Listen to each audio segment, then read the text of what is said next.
Ikalawang mga hari kabanata 4. Tinulungan ni Eliseo ang isang byuda. Minsan, ang asawa ng isa sa mga propeta ay lumapit kay Eliseo.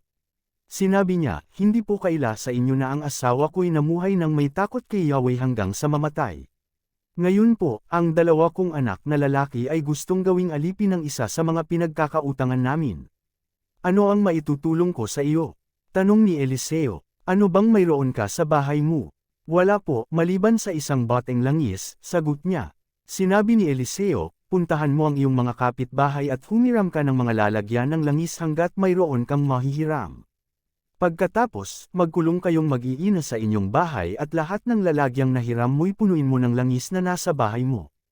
Itabi mo ang mga napuno na.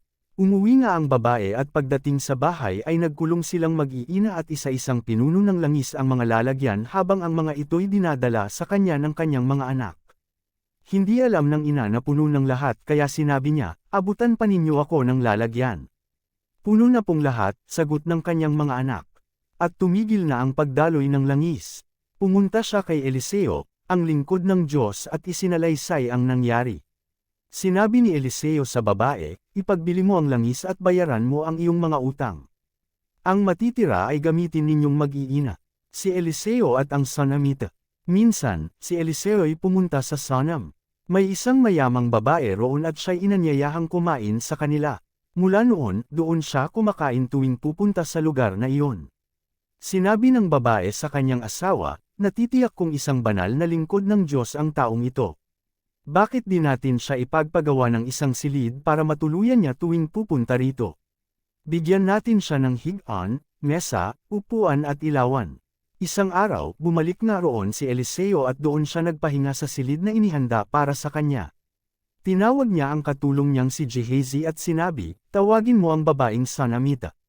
Tinawag nga nito ang babae at di nagtagal ay dumating ang babae. Sinabi niya sa kanyang katulong, sabihin mong pinasasalamatan natin ang pagpapagawa niya ng tuluyan nating ito. Itanong mo kung ano ang maitutulong natin sa kanya bilang ganti sa kaabalahan niya sa atin. Baka may gusto siyang ipasabi sa hari o sa pinuno ng hukbo.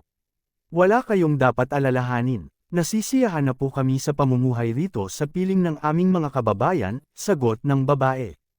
Pagkaalis ng babae, tinanong ni Eliseo si Gehazi, ano kaya ang maitutulong natin sa kanya? Sumagot si Gehazi, wala po siyang anak at matanda na ang kanyang asawa. Tawagin mo siyang muli, utos ni Eliseo. Kaya't bumalik ang babae at tumayo sa may pintuan. Sinabi sa kanya ni Eliseo, 1 taon mula ngayon ay mayroon ka ng anak na lalaking kakalungin. Sinabi ng babae, mahal na lingkod ng Diyos, huwag na po ninyo akong paasahin. Ngunit dumating ang araw at nagalihi ang Sunamita. At tulad ng sinabi ni Eliseo, nanganak siya ng isang lalaki makalipas ng halos 1 taon mula nang sabihin ito sa kanya. At lumaki ang bata. Isang araw, sumunod ito sa kanyang ama kasama ang iba pang gumagapas sa bukid. Bigla na lamang dumaing ang bata na masakit ang kanyang ulo. Sinabi ng ama sa isang katulong, iuwi mo na siya sa kanyang ina. Sumunod naman ang inutusan at inilagay ang bata sa kandanggan ng ina nito. Ngunit nang magtatanghaling tapat, namatay ang bata. Ang bangkay ay ipinasok ng ina sa silid ni Eliseo. Inilagay niya ito sa higaan, isinara ang pinto at dali-daling lumabas.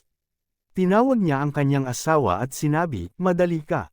Pagayakan mo ang isang utusan at ipahanda ang isang asnong masasakyan ko. Pupunta ako sa lingkod ng Diyos. Anong gagawin mo roon? Tanong ng asawa.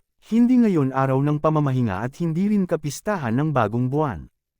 Kahit na, kailangan ko siyang makausap, sagot ng babae, nang may handa na ang asno, dali-dali siyang sumakay at sinabi sa kanyang katulong, sige, pabilisin mo ang asno at huwag mong pababagilan hanggang hindi ko sinasabi sa iyo. At naglakbay sila, papunta sa bundok ng Carmel sa kinaroroonan ni Eliseo, nasa daan pa lamang, natanong na sila ni Eliseo, sinabi nito kay Gehazi, dumarating ang Sunamita, salubungin mo, kumustahin mo siya, ang kanyang asawa at ang kanyang anak. Nang kumustahin ni Gehazi, sumagot ang babae, mabuti po, paglapit niya kay Eliseo, nagpatira pa ang babae at hinawakan ang mga paa ni Eliseo, itutulak sanang palayo ni Gehazi ang babae ngunit sinabi ni Eliseo, pabayaan mo siya, tiyak na may malaki siyang problema, hindi palang ipinapalam sa akin ni Yahweh, sinabi ng babae, humingi ba ako sa inyo ng anak, Hindi ba't sinabi kong huwag na ninyo akong paasahin? Nilingan ni Eliseo si Gehazi at sinabi, magbalabal ka, dalhin mo ang aking tungkod at tumakbo ka.